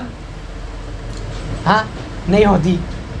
تو معنی میں فرق ہو گیا کہ ایک تو کہتے ہیں کہ مجبوراً میں، یعنی کوئی مجبور ہے تب یہ نہیں ہوتا، لیکن یہ کیا ہے، یہاں ایک معنی یہ بدل گیا کہ نہیں، اگر وہ کیا ہے پیسہ نہیں ہے اگر تب بولا، یا پھر گھر میں تھوڑا یہ ہو گیا تب اگر بولا ہے تب نہیں ہوگا، باقی اگر کچھ بھی ہے تو طلاق ہو گیا. ایسے کر کے یا پھر ایسا بھی ہوتا ہے بہت مرتبہ کہ حدیث میں کچھ لفظ ہیں زبر میں زیر پڑھ دیے یا پھر پیش میں زبر پڑھ دیے تو معنی پورا بدل جاتا. کیا ہے؟ نبی صلی اللہ علیہ وسلم کہتے ہیں زکوٰۃ الجنین ہی زکوٰۃ امی ہی، ٹھیک ہے. آپ ایک یہ کو لائے، ٹھیک ہے، ذبح کرنے کے لیے جانور لائے، ذبح کر دیے، دیکھے اس کا بچہ مر گیا ہے، تو کیا ہے، حلال ہوگا یا حرام ہوگا؟ اندر کا جو جانور ہے جو مرا ہوا ہے وہ جانور حلال ہوگا یا حرام ہوگا؟ حلال ہوگا، ٹھیک ہے. لیکن امام ابو حنیفہ کہتے ہیں کہ یہ حرام ہوگا، جبکہ حدیث ایک ہی حدیث سے استدلال ہے، ٹھیک ہے. نبی صلی اللہ علیہ وسلم کہتے ہیں زکوٰۃ الجنین ہی زکوٰۃ امی ہی، ٹھیک ہے. اس کا ذبح کرنا یعنی اس کی ماں کو ذبح کرنا، اس کو ذبح کرنا برابر، ٹھیک ہے، یہ ہے. لیکن امام ابو حنیفہ اس کو کیا پڑھ لیے، زکوٰۃ الجنین زکاۃ، جہاں زکوٰۃ پڑھنا تھا وہاں کیا پڑھ لیا، زکاۃ پڑھ لیے. تو کیا ہو گیا، جیسے اس کی ماں کو ذبح کیے ہیں ویسے اس کے بچے کو بھی ذبح کرنا ہے. تو معنی فرق ہو گیا، سمجھ گئے؟ تو کیا تھا کہ ماں کا ذبح کرنا بچے کے لیے کافی ہے، یہ تھا مطلب اس کا. لیکن ایک تھوڑا سا فرق کر دیے تو کیا ہو گیا، جیسے ماں کو ذبح کرتے ہیں ویسے ہی بچے کو بھی ذبح کرنا پڑے گا. تو اس لیے آپ کیا ہو گیا، اگر مرا ہوا ہے تو سب تو ذبح نہیں کر سکتے، تو اگر مرا ہوا ہے تو کہتے ہیں اگر مرا ہوا ہے تو اس کو پھینک دیجئے، وہ حرام ہے. اگر زندہ ہے تو اس کو ذبح کریں گے. یہ امام ابو حنیفہ کا قول اس سے بن گیا. ایک ہی حدیث ہے، دونوں ایک ہی حدیث سے استدلال کیے، لیکن کیا ہے ان کے اس میں تھوڑا سا فرق ہو گیا. تو کیا ہے، معنی ادھر سے ادھر چلے گیا. کتنا فرق ہو گیا سمجھ رہے ہیں؟ حلال اور حرام کا یہ ہو گیا، ایک زبر اور زیر کا یہ سے. اور یہاں نہیں کتنا عبارت ہی بدل دیتا. ابھی دیکھیے انجینئر لوگ اور بردر لوگ آ گیا، کہاں کا کہاں یہ کر دیتا ہے، تو کتنا معنی بدل دیتا. تو ایسا بھی ہوتا ہے امام لوگ کے ساتھ. کہیں امام میں ہو سکتا ہے ان کے پاس وہی حدیث یہی زبر کے ساتھ، تو کیا ہے وہ پڑھ لیے تو کیا سمجھے، ایسے ہے جیسے ماں کو ذبح کرتے ویسے ہی اس کے بچے کو بھی ذبح کرنا پڑے گا. تو ایسا بھی ہوتا ہے. اچھا، اس کے بعد وجہ بیان کرتے ہیں شیخ الاسلام ابن تیمیہ کہتے ہیں کہ حدیث تو پہنچی ہوگی، یہ بھی ایک بات یہ ہے کہ حدیث پہنچ گئی ان کے پاس، لیکن وہ حدیث سے استدلال، یعنی یہ بھی مطلب نکلتا ہے، یہ حدیث سے یہ بھی مطلب نکلتا ہے، وہ ان کو معلوم نہیں تھا. جیسے مثال کے طور پر امام بخاری حدیث لائے 7 قسم کے لوگ، ٹھیک ہے، اللہ کے عرش کے نیچے ہوں گے، ٹھیک ہے، لیکن اچھا باپ کیا ماننا چاہیے؟ یہی نا باپ ماننا چاہیے کہ 7 قسم کے لوگ جو عرش کے نیچے ہوں گے. لیکن امام بخاری الگ ہی باپ مانتے ہیں. کیا ہے باپ؟ یہ ہے کہ 2 آدمی پر جماعت کی نماز ہو سکتی ہے. ہاں بات ہے، سمجھ گئے؟ امام بخاری حدیث سے مسئلہ نکالے، اسی حدیث سے مسئلہ نکالے. کیا ہے؟ پوری حدیث. امام بخاری کا عادت ہے کہ پوری حدیث بیان کریں گے، لیکن اس کی ایک لفظ سے استدلال کریں گے کہ اس سے یہ مطلب سمجھ میں آئے. تو اسی میں سے کیا کہتے ہیں کہ حدیث تو کیا لائے؟ 7 قسم کے لوگ جو اللہ کے عرش کے سائے کے نیچے ہوں گے. لیکن باپ کیا مانتے ہیں؟ 2 آدمی اگر نماز پڑھے تو ہاں جماعت بنا سکتے ہیں، مطلب ٹھیک ہے. کیا ہے؟ نبی صلی اللہ علیہ وسلم فرمائے کہ ورجلان تحابا فی اللہ، ان میں سے ایک کون بندہ ہے؟ ایک قسم کیا ہے؟ تحابا فی اللہ، جو اللہ کے لیے محبت کرتے ہیں، ٹھیک ہے. اجتماع علیہ، کہتے ہیں کیا؟ دونوں ایک ساتھ جمع ہوتے ہیں. اس سے استدلال کیا کہتے ہیں؟ اب جماعت ہو گئے، اجتماع مطلب جماعت بن گئے. اب جب جماعت بن گئے تو جماعت سے نماز، اس سے استدلال کرتے ہیں. اب کتنے عالم لوگ تھے، اس سے کیا ہے ان کو یہ بات پتہ ہی نہیں تھی، ٹھیک ہے. تو کیا اب ہم کہیں گے کہ نہیں وہ عالم گمراہ ہے؟ اس سے یہ مطلب نہیں نکالا. ہاں نہیں کہیں گے ان لوگوں کو کہ کیا کہیں گے کہ ان کو یہ بات پتہ نہیں چلی. اس سے یہ بھی مطلب نکلتا تھا. کئی چیزیں اور کئی سارے مطلب امام بخاری نکالتے ہیں، ٹھیک ہے. امام بخاری ایک جگہ باپ باندھتے ہیں، ٹھیک ہے، کہ خرچ کرنا، حد سے زیادہ خرچ کرنا، حد سے زیادہ خرچ کرنا. لیکن حدیث میں کہاں کہیں اس کا لفظ ہی نہیں آیا. کیا لفظ آیا؟ السلام علیکم، علیہ السلام. لفظ میں کیا آیا؟ ان اللہ کریہ لکم ثلاث، اللہ تعالیٰ نے 3 چیز تمہارے لیے حرام کر دیا ہے. کیا عقوق الامہات، تمہارے ماں باپ کی نافرمانیاں، ٹھیک ہے. ووعد البنات، اور اس کو یعنی بچے کو زندہ کاٹ دینا. وعن منع وہات، کیا ہے؟ مال کو دبا کر کے رکھنا اور اس کو خرچ نہیں کرنا. یہاں کہاں بھائی زیادہ خرچ کرنے کا بات آ گیا؟ سمجھ رہے؟ حدیث کیا لا رہے ہیں؟ اچھا استدلال کیا کرتے ہیں؟ کہتے ہیں جب آدمی اپنے ماں باپ کی بات نہیں مانتا تو زیادہ خرچ کرتا. پوری حدیث استدلال ایسے کرتے ہیں. یعنی امام بخاری کے بہت سارے استدلال، اب اس میں جائیں گے تو بہت کچھ، لیکن ان سے پہلے بہت کوئی نہیں ملا. جیسے نبی صلی اللہ علیہ وسلم ایک بار کیا دیکھیں کہ 2 صحابی بات کر رہے ہیں، ان میں سے ایک کوئی جور بات کرنے لگ گیا. پوچھے کیا ہوا؟ تو نبی صلی اللہ علیہ وسلم کو بولے کہ یہ ہم سے قرضہ لیا تھا، تب بھی بولا کہ کچھ یہ کر دیجیے، ٹھیک ہے. نبی صلی اللہ علیہ وسلم اشارہ کیا، ٹھیک ہے، ایسا کرے اشارہ کیے تو وہ سمجھے کہ آدھا کر دو، کیا ٹھیک ہے. اس سے محدث لوگ یہ استدلال نہیں کیا کہ قرض کم کر سکتے ہیں، بلکہ استدلال یہ کیے کہ بیوی کو انگلی سے بھی طلاق ہو جاتی ہے. سمجھے کتنی باریک بات کہ جب آدھا کر سکتا ہے قرض آدمی تو بیوی کو طلاق ہو سکتا ہے؟ ہاں ہو سکتا ہے. تو محدث لوگ بہت کچھ استدلال کیے، وہ بہت کسی کو سمجھ میں نہیں آیا. اسی حدیث سے بہت کسی کو سمجھ میں نہیں آیا. تو کیا ہم جس کو سمجھ میں نہیں آیا اس کو کچھ برا بھلا کہہ سکتے ہیں؟ نہیں کہہ سکتے. کیوں؟ کہ کیونکہ اس کے دماغ میں نہیں آیا اور اللہ تعالیٰ اس کے لیے اس کو مکلف نہیں کیا. ہو سکتا ہے ہم کو کوئی بات سمجھ میں آ گیا، دوسرے کو نہیں سمجھ میں آیا، یا پھر کوئی حدیث آئی لیکن اس سے وہ کچھ اور سمجھ لیا تو اللہ تعالیٰ اس کو گناہ دے گا. جیسے صحابی لوگ نبی صلی اللہ علیہ وسلم بولے کہ چلو نکلو ہاں جنگ کرنے کے لیے. کوئی لا یصلی احدکم العصر، کوئی عصر کی نماز نہیں پڑھنا، چلو وہیں جا کر کے پڑھیں گے.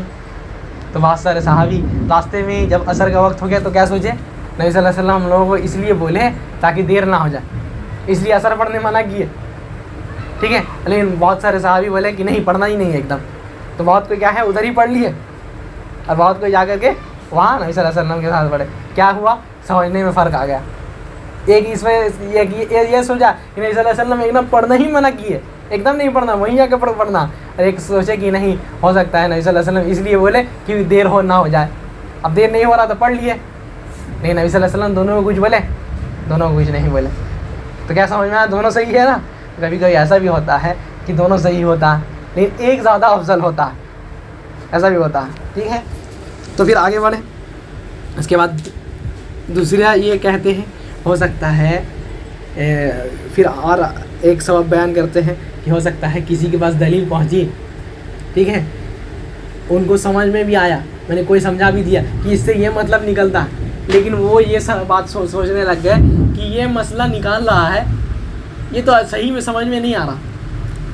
سمجھ گئے؟ جیسے امام بخاری باب بانے، جیسے امام احمد بن حنبل وہ کہتے ہیں کہ مسواک کرنا ایک روزے دار کے لیے صحیح نہیں ہے. ان کو فتویٰ کیا فتویٰ ہے؟ مسواک کرنا ایک روزے دار کے لیے صحیح نہیں ہے. کیوں؟ نبی صلی اللہ علیہ وسلم کہتے ہیں لَخُلُوفُ الصَّائِمِ أَطْيَبُ عِندَ اللَّهِ مِن رِيحِ الْمِسْكِ، کہ روزے دار کے منہ کی جو بدبو ہوتی ہے اللہ تعالیٰ کو وہ مسک سے بھی زیادہ پسند ہے. ٹھیک ہے، یہ حدیث ہے. تو اس لیے کہتے ہیں اس حدیث سے استدلال کر کے کیا سمجھیں کہ یہ جو ہے روزے دار کو مسواک نہیں کرنا چاہیے.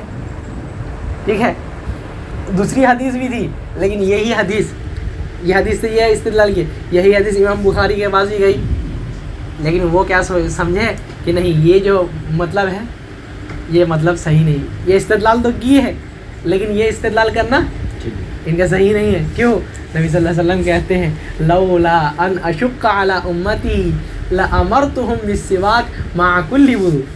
کہتے ہیں کہ اگر ہم اپنے امتی کے اوپر مشقت نہیں پاتے، یہ نہیں سوچتے کہ اس کے بعد مشقت آ گئی تو پریشانی ہوگی اس کو، تو ہر نماز کے لیے اس کو کیا کہتے ہیں مسواک کرنے. ٹھیک ہے، ہر نماز کے لیے مسواک کرنا ہے تو منہ میں بدبو رہے گا. ہاں، تو کہتے ہیں کہ مسواک کرنا افضل ہے. فرق سمجھ میں آیا؟ وہ کیا کہتے ہیں دونوں حدیث سے یہ استدلال کر رہے ہیں، لیکن کیا ہوا وہ جو امام بخاری کا سمجھ گیا ہے کہ نہیں وہ جو حدیث سے استدلال کی ہم کو صحیح سمجھ میں، تو ایسا بھی بہت سارے امام کے پاس ہوتا ہے. جیسے ابھی شوال کا مہینہ ہے نا، شوال کے مہینے میں بھی اختلاف ہے، شاید نہیں جانتے ہوگے لیکن اہل علم لوگ جو لوگ عالم لوگ ہیں اس اختلاف کو جانتے ہیں. امام مالک کو جانتے ہیں آپ لوگ؟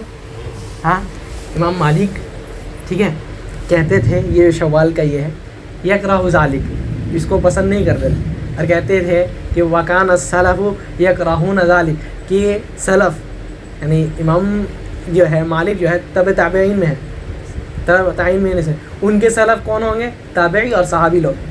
تو کہتے ہیں ہم لوگ کے سلف لوگ اس کو ناپسند کرتے تھے، کس کو؟ شوال کے روزے کو.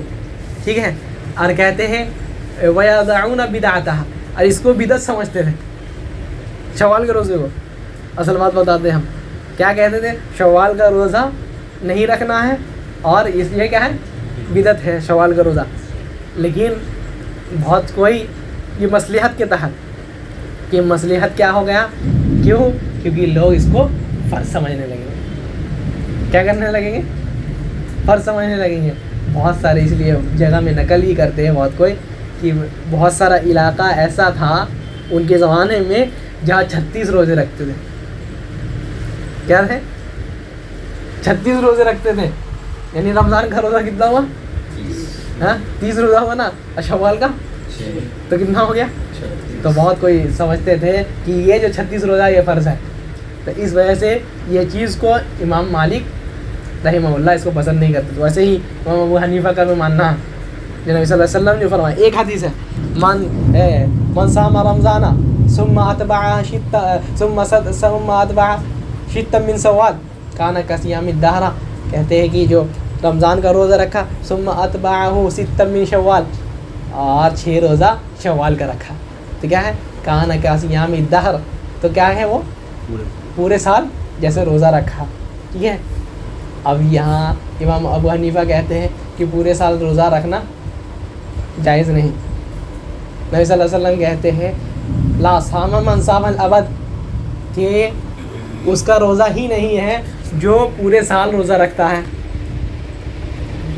یعنی امام ابو حنیفہ کیا استدلال نکالے کہ نبی صلی اللہ علیہ وسلم جیسے ایک صحابی آئے، اللہ کے رسول صلی اللہ علیہ وسلم ہم کو روزہ رکھنا ہے، تو نبی صلی اللہ علیہ وسلم کیا بولے؟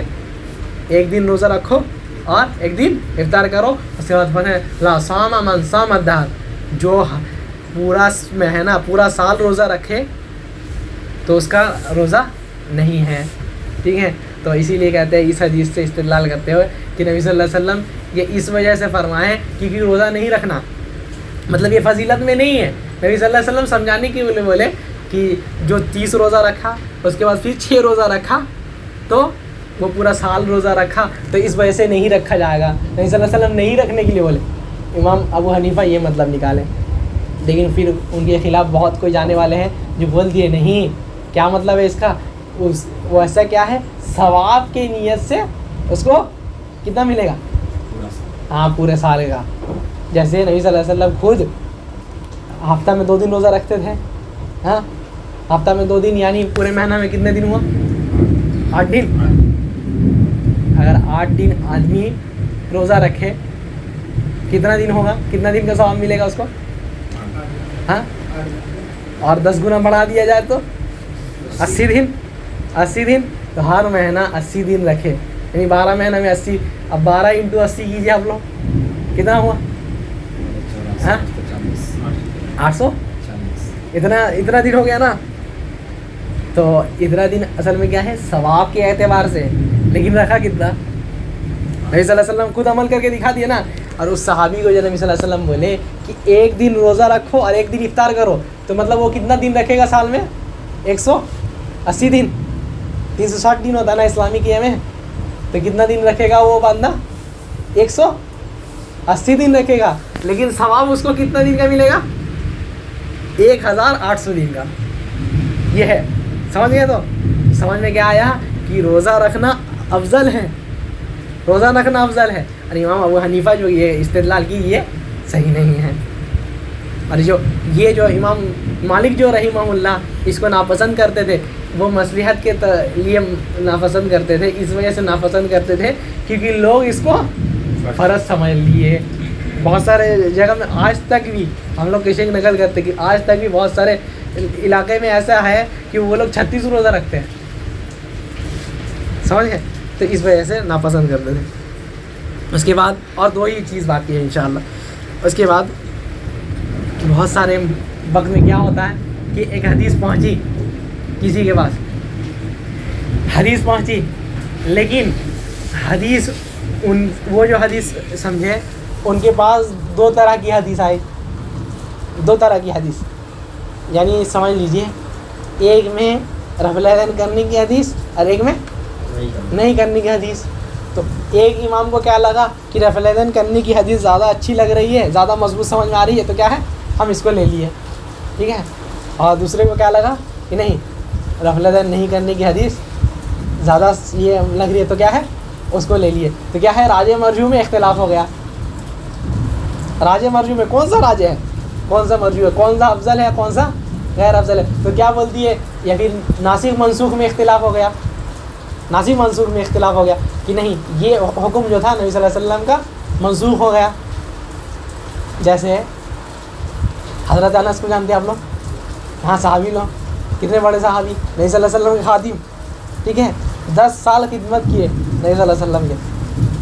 ان سے ایک بار کوئی پوچھتا ہے کہ کوئی آدمی اگر حج میں ہے، احرام کی حالت میں محرم ہے، تو کیا نکاح کر سکتا ہے یا نہیں کر سکتا؟ تو وہ کہتے ہیں نکاح کر سکتے ہیں. کیا کہتے ہیں؟ کر سکتے ہیں. لیکن یہ بات غلط ہے. ٹھیک ہے. تو ان کو کوئی آ کر کے کہتے ہیں کہ نبی صلی اللہ علیہ وسلم فرمائیں، یہ ان سے صحیح سند سے ثابت ہے، لیکن یہ جو ہے ان کا قیاس تھا. ان کے پاس نبی صلی اللہ علیہ وسلم کی حدیث نہیں پہنچی تھی، کیا ہے نبی صلی اللہ علیہ وسلم کا کہتے ہیں لا ينکح المحرم ولا ينکح، کہ نہ محرم جو ہے جو احرام کی حالت میں ہے وہ نہ ہی نکاح کرے گا اور نہ ہی نکاح کرائے گا، خود بھی نکاح نہیں پڑھے گا اور خود بھی دوسرا کا بھی نکاح نہیں پڑھائے گا، یہ محرم کے لیے ہے۔ لیکن فتویٰ کیا ہے وہ اس کے خلاف دے دیے، کس وجہ سے؟ یہ والی حدیث معلوم نہیں تھی، ناسخ منسوخ کا مطلب نہیں تھا۔ ویسے بہت سارے امام کیا ہیں، دو حدیثیں ہیں، ایک کیا ہے، ایک آدمی روزے میں ہے، سمجھ گئے، ایک آدمی روزے میں ہے تو کوئی دوسرا آدمی اس کا کیا ہے حجامہ کرا دیا، تو اب سوال یہ ہے کہ حجامہ جو کیا، حجامہ جو کرایا تو روزہ رہے گا یا ٹوٹے گا؟ کچھ لوگ جو ہے استدلال یہ کی ہے کہ نبی صلی اللہ علیہ وسلم فرمائے افطر الحاجم والمحجوم، نبی صلی اللہ علیہ وسلم نے فرمایا جو حجام کرتا ہے اور جس کا حجام کیا گیا ہے، ٹھیک ہے، دونوں کا روزہ ٹوٹ گیا، ٹھیک ہے۔ لیکن بہت کسی کو یہ معلوم نہیں ہوا کہ یہ منسوخ ہو چکا ہے، سمجھ گئے؟ نبی صلی اللہ علیہ وسلم خود بھی حجامت کرائے، نبی صلی اللہ علیہ وسلم سے کہ کانا یحجم وہو یصوم، نبی صلی اللہ علیہ وسلم کیا ہے خود حجامہ کرائے جبکہ وہ روزے دار تھے، تو سمجھ میں کیا ہوا، کیا آیا کہ وہ جو تھا وہ منسوخ ہو گیا۔ تو کبھی کبھی ایسا بھی ہوتا ہے ناسخ منسوخ میں وہ کسی اور چیز کو ناسخ سمجھ لیتے ہیں، کسی اور چیز کو منسوخ سمجھ لیتے ہیں، یعنی دماغ کا یہ ہو جاتا ہے۔ ابھی کوئی حدیث ملی، جیسے سمجھ لیجیے مثال کے طور پر ایک حدیث ہے، نبی صلی اللہ علیہ وسلم فرمائیں کہ جب تم میں ایسے کوئی داخل ہے مسجد میں، اذا دخل احدکم المجلس فلا تجلس حتی یصلی رکعتین، ٹھیک ہے، کہ جب تم میں سے کوئی داخل ہو جائے مسجد میں تو تب تک نہیں بیٹھے جب تک دو رکعت۔ اب یہاں اختلاف ہو گیا، حدیث تو پورا یہ ہے صحیح ہے، سب کا اتفاق ہے، اختلاف یہ ہوا کہ نبی صلی اللہ علیہ وسلم حکم دیے تو حکم کا مطلب واجب ہو گیا، مطلب جو چھوڑے گا گناہ ہوگا اس کو۔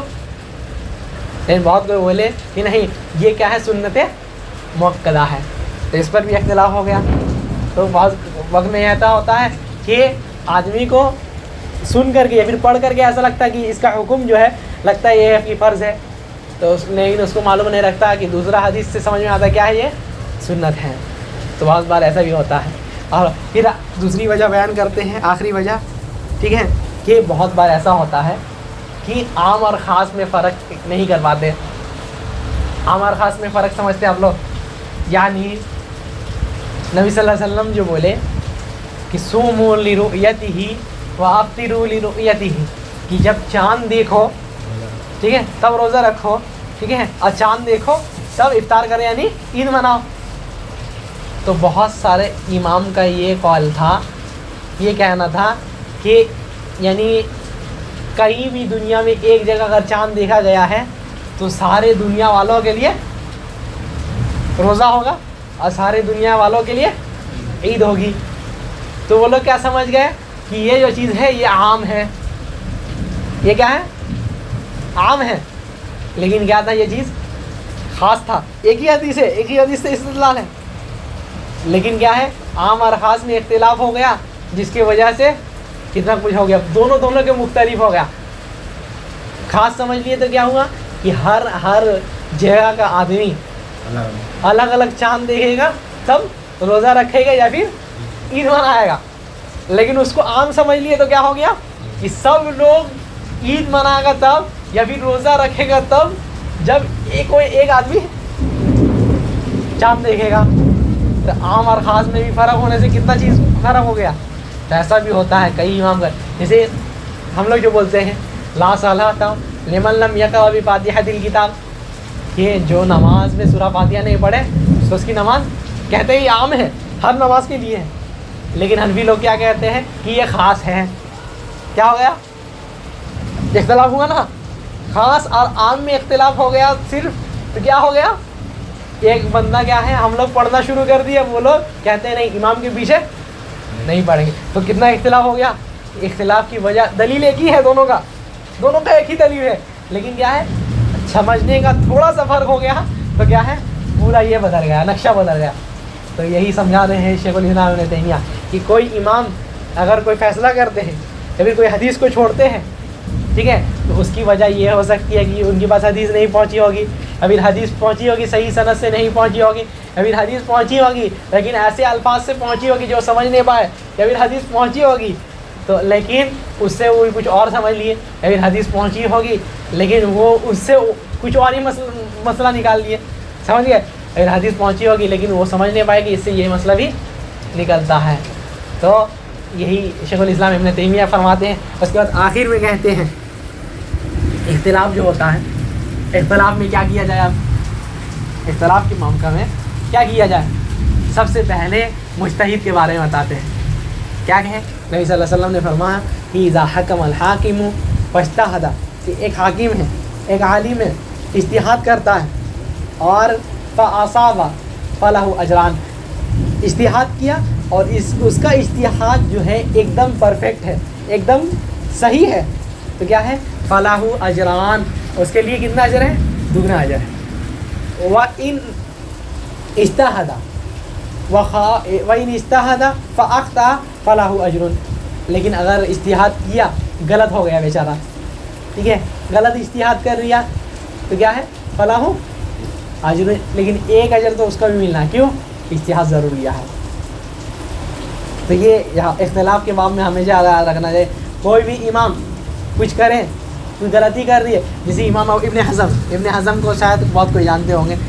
ابن حزم پہلے ایسے امام ہیں جو بولے کہ میوزک جو ہوتا ہے، میوزک جانتے ہیں آپ لوگ نا، میوزک حلال ہے، پہلے ایسے امام ہیں جو بولے، ایسے نہیں کہ بدعت امام ہیں، اہل سنت کے امام ہیں، بہت اچھے اچھے کام کیے، بہت اچھی اچھی کتابیں لکھے، لیکن اس مسئلے میں جو ہے کئی حدیث ان سے چوک گئی تو کیا بول دیے کہ جتنی بھی گانے باجے والی روایت ہیں سب کے سب ضعیف ہے، صحیح حدیث ان تک پہنچی نہیں، تو کیا بول دیے کہ گانے باجے والی روایت سب ضعیف ہے، تو اس وجہ سے گانا جو ہے کیا ہے، حلال ہے۔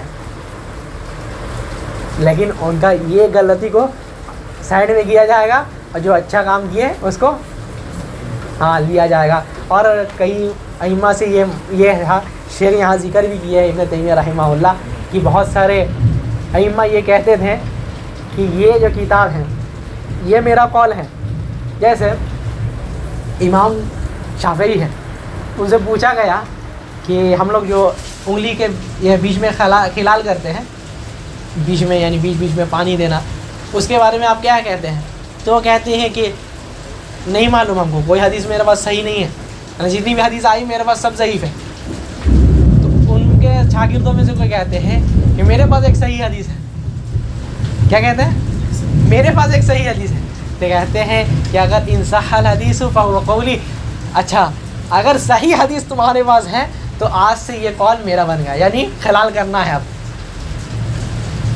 خلال کرنا۔ ویسے امام ابو حنیفہ سے بھی منقول ہے اذا صح الحدیث فهو مذہبی، اگر صحیح حدیث مل جائے تو وہی میرا مذہب ہے۔ یہ کئی امام لوگ سے ملتا ہے۔ امام مالک رحمہ اللہ، ان کو پیر میں ہم لوگ جو یہ کرتے ہیں مسح کرتے ہیں، ان کے پاس حدیث نہیں پہنچی تھی، ٹھیک ہے، پوچھا کوئی تو کہتے ہیں لیسا علینا، نہیں کرنا ہے، یعنی مسح کرنا ثابت ہی نہیں ہے۔ تو کیا کہتے ہیں، ایک بندہ جو دور سے آیا ہوا تھا، کسی اور کا شاگرد تھا لیکن ایسے ہی گھومنے پھرنے کے لیے آ گیا، وہ کہتا ہے کہ نہیں ہے ایک حدیث، اپنے سند سے حدیث سنایا نبی صلی اللہ علیہ وسلم سے، تو وہ کہتے ہیں ھذا حدیث حسن، ارے یہ تو صحیح حدیث ہے، ٹھیک ہے۔ تو کہتے ہیں کہ موضع میں مزہ کرنا بھی جائز ہے، کریں گے، نبی صلی اللہ علیہ وسلم سے ثابت ہے، تو ایسا بھی ہوتا ہے۔ تو کیا ہے، ہم لوگوں کو کیا چاہیے کہ جو غلطی امام کر لیے اس کو کیا کر دیں، چھوڑ دیں، اور ان کا اچھی چیزوں کو لے لے۔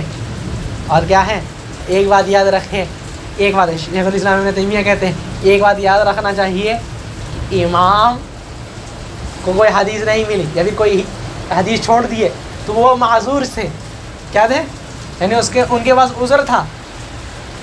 لیکن آج اگر ہم لوگوں کو کوئی صحیح حدیث مل جاتی ہے، کسی کے پاس صحیح حدیث آ جاتی ہے، تو ہم لوگ اس پر عمل کرنے کے معذور ہیں۔ فرق سمجھ میں آیا؟ سمجھ میں آیا فرق؟ کہتے یہ ہے کہ اگر امام کوئی حدیث چھوڑ دیتے ہیں اس کے خلاف فتویٰ دیتے تو وہ معذور تھے، ان کے پاس کوئی عذر تھا. لیکن ہم لوگ کے پاس کوئی حدیث پہنچ جاتی ہے تو ہم لوگ بھی معذور ہیں، ہم لوگوں کو اس حدیث پر عمل کرنا. کیا عذر ہے کہ حدیث آ گیا، سمجھ گئے؟ کیا حدیث، کیا یہ ہے کہ ہم لوگ کے پاس صحیح حدیث آ گیا ہے، ہم لوگوں کو کیا کرنا ہے؟ اس حدیث پر عمل کرنا. اور اس کے بعد کہتے ہیں کہ آخر میں کہتے ہیں یا ایھا الذین آمنوا اطیعوا اللہ و اطیعوا الرسول و اولی الامر منکم. آیت نقل کرتے ہیں کہ اے ایمان والو اللہ کی اطاعت کرو، اللہ کے رسول کی اطاعت کرو، و اولی الامر منکم، اور جو لوگ علماء لوگ ہیں ان کی اطاعت کرو. فإن تنازعتم فی شیء، اور اگر اختلاف ہو جائے کسی چیز میں تو کیا کرو؟ فردوہ الی اللہ والرسول، تو کس کے طرف لوٹو؟ اللہ اور اس کے رسول کی طرف. ذالک خیر و احسن تأویلا، یہی سب سے خیر وقت والی چیز ہے اور یہی سب سے اچھی بات ہے. جب بھی کوئی بھی اختلاف ہو آپ کو دیکھ لیتے ہیں کہ ارے یہ حدیث تو اس سے لگ رہا ہے کہ دونوں خلاف میں آ رہا ہے، دونوں کے اپوزٹ سمجھ میں آ رہا ہے. اگر دیکھتے ہیں اختلاف ہے تو ہم علماء لوگ کے پاس جائیں گے، علماء جو فیصلہ کریں گے اگر ہم دیکھتے ہیں کہ ہاں ایسا ان کا صحیح فیصلہ ہے تو کیا ہے، ہم کو لے لینا ہے. ٹھیک ہے، اگر علماء میں اختلاف ہو گیا، کوئی کہتے ہیں یہ کرنا ہے، کوئی یہ کہتے ہیں یہ کرنا، تو ہم لوگ کو احتیاط کا پہلو رکھ کر کے سامنے رکھ کر کے دونوں میں سے کسی کا قول پہ عمل کرنا ہے، تب یہی صحیح بات ہوگا. دونوں میں سے کسی کو گالی نہیں دینا، نہیں کہنا کہ یہ گمراہ ہو گیا، یہ بندہ گمراہ ہو گیا، یہ ایسا ہو گیا. ہو سکتا ہے جیسے ہم بولے ابن حزم کا، اتنے اچھے انسان تھے، اتنے بڑے امام، لیکن کیا ہے کہ اس کو حلال بول دیے گانے کو. تو ہو سکتا ہے وہ بھی کوئی اجتہاد کرے، کوئی امام ہو سکتا ہے وہ کسی چیز کو حرام بول دے یا پھر حلال بول دے. ٹھیک ہے، جیسے بہت ایسا بھی ہوتا ہے، جیسے امام ابن حزم کے بعد صحیح حدیث نہیں کہی نا، ویسے ہی شیخ البانی کو جانتے ہیں نا ہم لوگ کے زمانے کے ہیں. ٹھیک ہے، ایک حدیث ہے نبی صلی اللہ علیہ وسلم فرماتے ہیں کہ اللہ تعالیٰ نے مجھے منع کیا ہے کہ میں اپنے ناخنوں کو کاٹوں اور اپنے بالوں کو مڑاؤں. کب؟ 10 جو یہ دن ہوتا ہے اس دن کو نہیں کاٹنا اور نہیں بال مڑانا. تو کیا ہوگا اس کو؟ اگر ذبح نہیں بھی کرتا ہے تو کیا ہے، ذبح کرنے کا ثواب ملے گا. شیخ البانی کہتے ہیں یہ حدیث ضعیف ہے. کیوں؟ وہ ایک راوی ہے، اس کے اوپر کہتے ہیں کہ یہ راوی مجہول ہے، یعنی کوئی جانتا نہیں اس کو. لیکن جب دوسرے لوگ جب دیکھیں، ہم لوگ بھی جب دیکھے تو سمجھ میں آیا کہ وہ راوی ٹھیک ہے ایسا راوی ہے کہ جس کی روایت صدیوں سے علماء قبول کرتے ہوئے آ رہے ہیں اس کی روایت. شیخ البانی سے غلطی ہوئی تو ان کی یہ بات نہیں مانی جائے گی. اچھا، ویسی ایک روایت ہے کہ اللہ کے رسول صلی اللہ علیہ وسلم نے فرمایا کہ ان کو بشارت سنا دو، یاد نہیں آ رہا ان کو.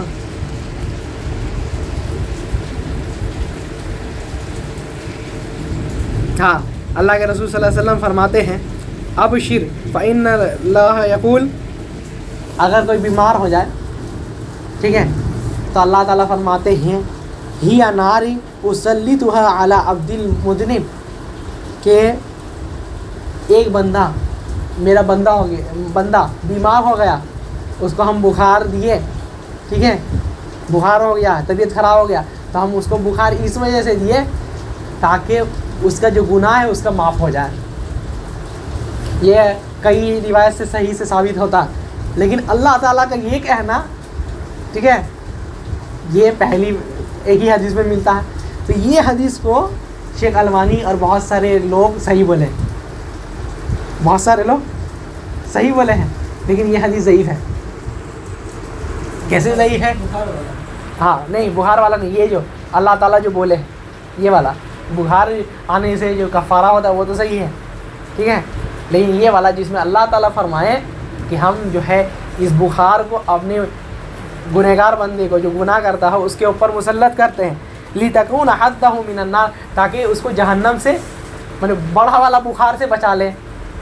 ٹھیک ہے، چھوٹا بخار اس لیے دیتے ہیں تاکہ بڑا بخار سے، بخار مطلب سمجھتے ہیں گرمی، بخار مطلب کیا ہوتا ہے؟ گرمی، یعنی اس گرمی میں مسلط کر دے تاکہ بڑی گرمی سے بچا لیں. یہ اس کا معنی ہے، اللہ تعالیٰ فرماتے ہیں. تو بہت سارے علماء اس کو صحیح بولے، جبکہ یہ صحیح نہیں ہے. کیوں؟ کیونکہ اس میں ایک راوی ہے ابو اسامہ رحمہ اللہ ثقہ راوی ہے، بہت بڑا مقام ہے ان کا، بہت ساری روایت کرتے ہیں، لیکن وہ جو اپنے استاد سے روایت کرتے ہیں یزید بن عبد الرحمن بن یزید، یہاں یاد رکھیے 2 راوی ہے، یزید بن عبد الرحمن بن جابر، عبد الرحمن بن یزید بن جابر، کیا نام ہے؟ عبد الرحمن بن یزید بن جابر، ثقہ راوی ہے یہ، ٹھیک ہے، یعنی ان کی حدیث صحیح ہوگی۔ اور ایک راوی ہے عبد الرحمن بن یزید بن تمیم، یہ کیا ہے؟ ضعیف راوی ہے، اس کی روایت ضعیف ہوگی۔ سمجھ گئے دونوں میں فرق؟ دونوں میں کیا فرق ہے؟ عبد الرحمن بن یزید دونوں کا نام ہے، لیکن دادا کا نام کیا ہے؟ ایک کا دادا کا نام کیا ہے؟ جابر ہے تو وہ ثقہ راوی ہے، اور ایک کا دادا کا نام کیا ہے؟ تمیم ہے تو وہ ضعیف راوی ہے۔ تو ابو اسامہ جو تھے وہ نکلے یزید عبد الرحمن بن یزید بن جابر سے حدیث سننے، یعنی ثقہ جو راوی تھے جن کی حدیث صحیح ہوتی ہے ان سے حدیث سننے کے لیے گئے۔ اب جب پہنچے وہاں تو یہ جو تھے عبد الرحمن بن یزید بن جابر یہ کہیں نکل گئے، آتا ہے بہت جگہ میں کہ حج کرنے کے لیے چلے گئے۔ کیا کرنے چلے گئے؟ حج کرنے کے لیے چلے گئے۔ اب ملاقات ہوگی نہیں ہوگی، اب یہ بیچارے آئے تو ڈھونڈنے لگ گئے، اور کیا بول رہے تھے؟ عبد الرحمن بن یزید کہاں ہے؟ تو کوئی بھیج دیا کس کے پاس؟ تمیم کے پاس بھیج دیا۔ کس کے پاس بھیج دیا؟ ہاں، عبد الرحمن بن یزید بن تمیم کے پاس بھیج دیا، جو کہ ضعیف راوی تھا۔ اب اس سے حدیث سن لیے اور بہت ساری حدیث سنیے، اور وہ کیا سمجھ رہے ہیں ہم کس سے سنیں؟ عبد الرحمن بن یزید بن جابر سے سنے، لیکن کس سے سنے؟ تمیم سے۔ تو یہ حدیث سناتے ہیں وہ یہ کہتے ہیں ہم حد کہ سمعت عبد الرحمن بن یزید بن جابر، ہم کس سے حدیث سنے؟ عبد الرحمن بن یزید بن جابر سے حدیث سنے، لیکن ملاقات ہوئی نہیں تو سنے کیسے؟ تو کس سے سنے؟ عبد الرحمن بن یزید بن تمیم سے سنے۔ تو کیا ہو گئی حدیث؟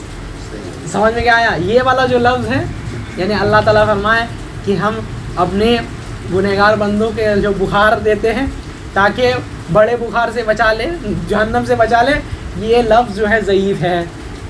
اس کو بہت کوئی صحیح بولے، لیکن ضعیف ہے اس وجہ سے کیونکہ یہ جو راوی تھا جس سے ملاقات کرنے، وہ تو سمجھ رہے کہ ہم اس سے ملاقات کی ہے، لیکن اصل میں وہ ملاقات اس وجہ سے ضعیف ہو گئے۔ تو بہت سارے ایسا بھی ہوتا ہے کہ بہت کچھ سند کے بارے میں پتہ چلتا ہے ایک امام کو، لیکن دوسرا پتہ چل گیا، جیسے ہم بولے علل کا امام یہی ہوتا ہے کہ جو چھپا یہ کوئی بات کو بتا دے کہ نہیں ایسا تو نظر آ رہا لیکن یہ بندہ اس سے نہیں سنا، سمجھ گئے؟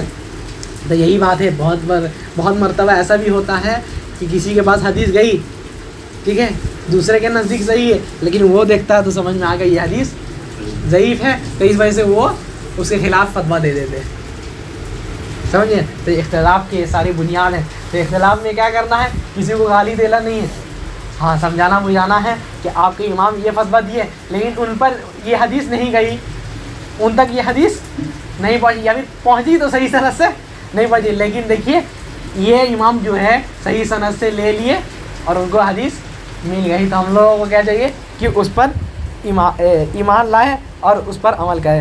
یہیں تک رکھیں انشاءاللہ۔ سبحانک اللہم و بحمدک ولا الہ الا انت استغفرک واتوب الیک۔